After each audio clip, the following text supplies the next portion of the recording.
Yesus berbicara soal prinsip kerajaan Allah. Dua kali dalam perumpamaan yang kita dengar hari ini, Yesus mengumpamakan kerajaan Allah itu seperti sebuah benih. Benih itu kita pernah lihat benih yang parah, ataupun kita pernah melihat di jalan-jalan itu ada orang besi, pohonnya besar, benihnya kecil atau besar? Kecil. Benihnya kecil. Dari benih kecil itu tumbuh sesuatu yang besar. Saudara sekalian, siapa yang menumbuhkan? Allah yang menumbuhkan. Allah yang membuat benih itu menjadi besar, bertumbuh dan berguna. Inilah prinsip kerajaan Allah, sesuatu yang baik, yang kecil, tapi ketika kita melakukan perbuatan baik itu dengan hati yang tulus, maka itu akan menghasilkan buah yang besar. Ada sebuah kisah nyata yang menarik, nanti bisa lihat kisah lengkapnya di internet. Ada seorang anak kecil pada masa itu di Eropa. Dia masih kecil dan dia bekerja mencari uang untuk sekolahnya karena dia bukan orang kaya atau miskin, tidak punya apa. Dia bekerja menjual barang dari satu rumah ke rumah yang lain. Nah, hari itu dia menjual barangnya dan tidak laku. Dia berputus asa, ceritakan dalam kisah itu. Menjual barangnya dari satu pintu ke pintu, menawarkan barangnya, tapi barangnya tidak ada yang membelinya. Dan dia sangat kelaparan. Lalu kemudian dikatakan dia hanya punya 1 set saja, dan dia kelaparan. Dan kemudian dia punya sebuah rumah cukup besar. Dia kemudian berniat untuk meminta makan di rumah itu. Karena dia begitu kelaparan dan hampir putus asa karena tidak ada yang membeli barangnya. Dia mengetuk pintu rumah itu, dan ternyata yang membukakan itu seorang gadis cantik yang seusia dengan dia. Malu dia meminta makanan pada gadis kecil itu. Lalu apa yang dia katakan? Dia hanya mengatakan begini, tolong beri saya air, saya haus. Jadi dia tidak minta makanan karena malu dengan gadis kecil itu, dia hanya minta air minum. Lalu kemudian gadis itu melihat kepada anak itu, dan dia masuk ke dalam rumah. Dia melihat anak itu begitu capek, kelihatan lusuh. Lalu kemudian apa yang dilakukan dari sini? Dia kemudian membuat segelas besar susu, lalu diberikan kepada anak itu. Anak ini yang menerimanya lalu kemudian segera meminum susu itu. Oke, sekali karena dia malu dengan gadis kecil itu, maka dia kemudian bertanya kepada gadis itu, berapa saya harus membayar? Dia bertanya, berapa saya harus membayar? Lalu gadis itu mengatakan, ibu mengatakan kepada saya tidak usah membayar apa yang baik yang kita lakukan. Kamu tidak usah membayar susu itu. Gadis itu mengatakan begitu. Lalu anak kecil itu kemudian pulang, sampai pergi, dan dalam hati dia ada sebuah semangat besar. Ada keyakinan akan Tuhan, akan kebaikan Tuhan, kebaikan sesama. Lalu bertahun-tahun kemudian, ini diceritakan oleh orang ini, anak kecil ini. Bertahun kemudian ada seorang wanita yang sakit. Lalu kemudian pergi ke rumah sakit, dan seorang dokter Kelly, dia begitu mendengar ada seorang perempuan sakit dan berasal dari desa itu, desa tempat dia waktu itu berjualan di sana itu, dia segera melihat pasien itu dan mengenali perempuan itu. Dia mengenali perempuan itu sebagai seorang gadis yang dulu rupanya pernah memberi dia segelas susu.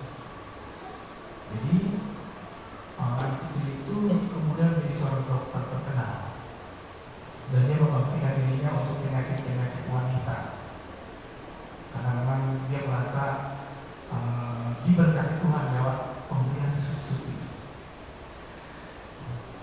Lalu dia kemudian berusaha sebisa mungkin mengobati perempuan itu dengan susah payah dan segala upaya, dan akhirnya memang perempuan itu sembuh dan kemudian dia dirawat begitu rupa dirawat dengan baik oleh si dokter ini. Nah, tibalah saatnya bagi perempuan ini untuk pulang. Dokter Howard ini dokter yang terkenal pada masanya. Dia pernah menjadi ketua asosiasi dokter di Eropa. Jadi waktu dia mau pulang, perempuan itu gelisah. Mengapa gelisah? Karena dia cukup lama dirawat di rumah sakit itu, ditangani oleh seorang dokter terkenal. Dia berpikir berapa biaya yang harus dia bayar. Lalu kemudian pada hari kepulangannya itu dia minta surat tagihan, kepada perawat, dan perawat kemudian memberikannya kepada si perempuan ini. Harap-harap cemas perempuan ini kemudian melihat tagihan itu. Ketika dia buka, ada sesuatu yang tertulis di sana, telah lunas dibayar dengan segelas susu. Jadi di sana telah lunas dibayar dengan segelas susu. Perempuan ini kemudian menangis dan dia kemudian senang sekali di sana. Ini sebuah kisah nyata yang terjadi.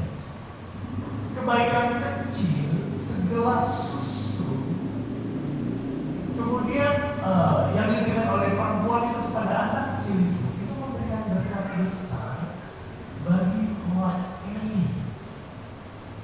Dia dalam dirinya melihat bahwa Allah masih menyertai dia, Allah masih memelihara dia,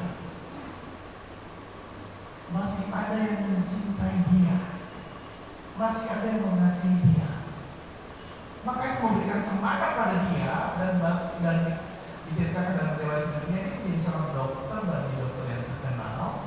Lalu kemudian dia membaktikan dirinya untuk mengobati penyakit-penyakit, khususnya penyakit yang banyak menimpa wanita. Dia mempelajari banyak penyakit dalam, dan ini luar biasa, saudara sekalian. Karena hanya segelas susu saja, hal kecil, kalau memang itu diberikan dan dibutuhkan oleh orang yang menerimanya, itu menjadi berkat besar.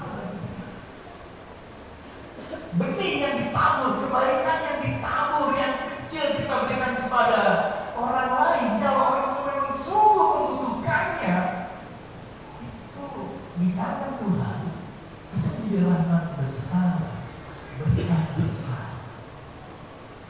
Inilah prinsip kerajaan surga. Yesus mengatakan sampai 2 kali di sana mengenai benih ini. Yang pertama, benih ditabur, orang yang tidur, kalau sudah benih itu tumbuh, menghasilkan buah, bulir-bulir, dan bulir-bulir itu ada isinya. Bulir-bulir itu bisa dimakan, menghasilkan buah pada saatnya. Ini yang pertama. Yang kedua, biji sesal ditaburkan. Biji sesal tidak menghasilkan buah, tapi biji sesal itu menjadi besar dan burung-burung bersarang di sana. Burung bersarang di pohon itu menghasilkan berkat bagi burung-burung yang bersarang di pohon itu. Kita lihat saudara sekalian, benih yang tampaknya kecil, sepele, mati, benih itu kan mati. Ditaburkan, ketika ditabur itu menghasilkan berkat, menghasilkan berkat bagi mereka yang sungguh-sungguh memerlukannya. Kita diajak saudara sekalian untuk menjadi berkat bagi sesama.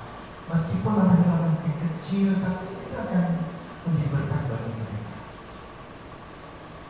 Saya berkebun di Tamping, di sana ada SD. Saya sering lewat, ya setiap hari lewat SD itu. Ada anak SD, anak kecil. Saya sering menyapa mereka. Mereka sering mau naik mobil saya, ada mobil saya pick up, saya berhenti. Mereka naik dulu semua, mobil naik. Saya mau memberikan kegembiraan kecil kepada mereka.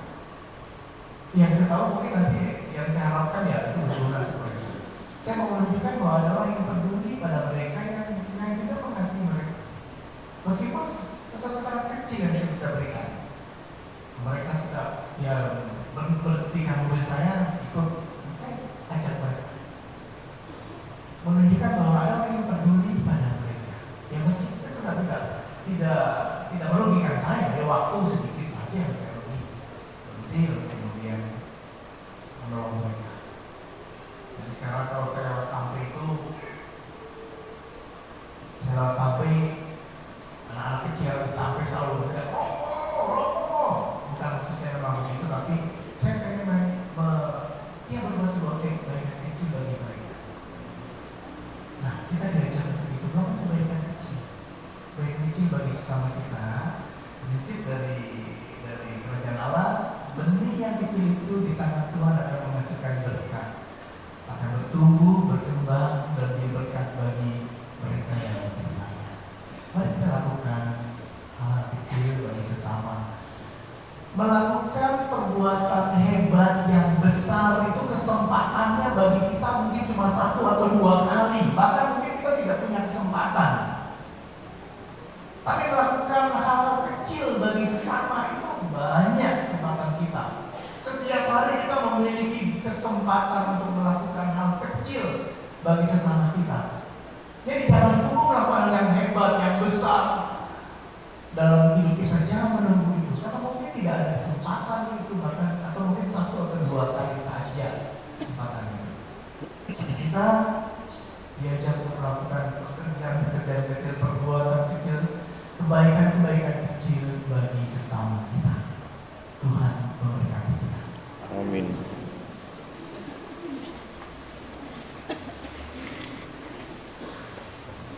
Mari kita berdiri, kita beriman kita kepada Tuhan. Aku percayakan Allah, Bapa yang Maha Kuasa, Pencipta langit dan bumi, dan akan Yesus Kristus, Putranya yang tunggal Tuhan kita, yang dikandung dari Roh Kudus, dilahirkan oleh perawan Maria, yang menderita sengsara dalam pemerintahan Pontius Pilatus, disalibkan, wafat dan dimakamkan, yang turun ke tempat penantian pada hari ketiga, bangkit dari antara orang mati, yang naik ke surga, duduk di sebelah kanan Allah Bapa yang Maha Kuasa. Dari situ ia akan datang mengadili orang hidup dan mati.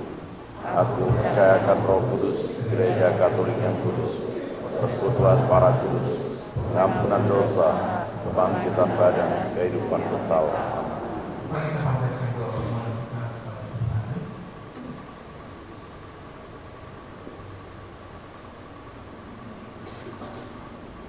Marilah kita berdoa kepada Bapa yang memberikan daya tumbuh dan berkembang kepada makhluk hidup.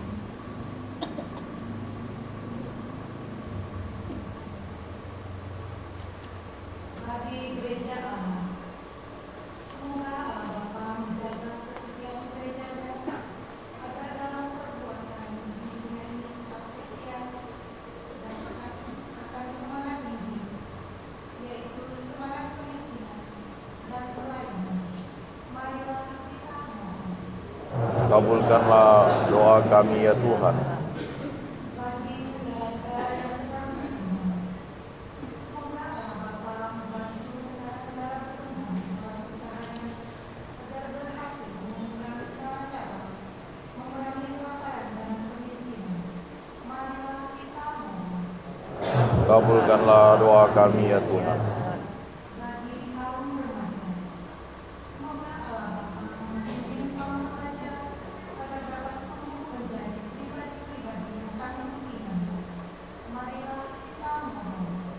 Kabulkanlah doa kami ya Tuhan. bagi kita sendiri. Semoga Allah Bapa memberi kita kesempatan untuk menemukan teman kita dalam masyarakat ini. Marilah kita Kabulkanlah doa kami ya Tuhan. Bapa, kami bersyukur atas kebaikan-Mu, atas rahmat-Mu yang Kau berikan kepada Norbert Sabini Jaya ya Tuhan, yang Kau dampingi, Kau sertai dalam tugasnya sebagai seorang guru. Terima kasih untuk kesehatan Kau berikan kepadanya. Terima kasih juga atas perkawinan yang Kau berikan sama Maria, istri seseorang, dan mohon berkat-Mu untuk kedua anaknya yang masih studi. Berkatilah anaknya supaya mereka meraih cita-citanya. Dan mohon pengampunan atas dosa-dosa Ibu Iwana Baptista Istinisi, Freddy Gabriel, Victor Ferdinand, Ahmad Alvin Himan, yang telah tobat dan menghadap-Mu. Berikanlah kebahagiaan kekal kepada mereka. Marilah kita mohon. Kabulkanlah doa kami ya Tuhan. Mari kami sinar kita panjatkan doa kita dalam hati kita.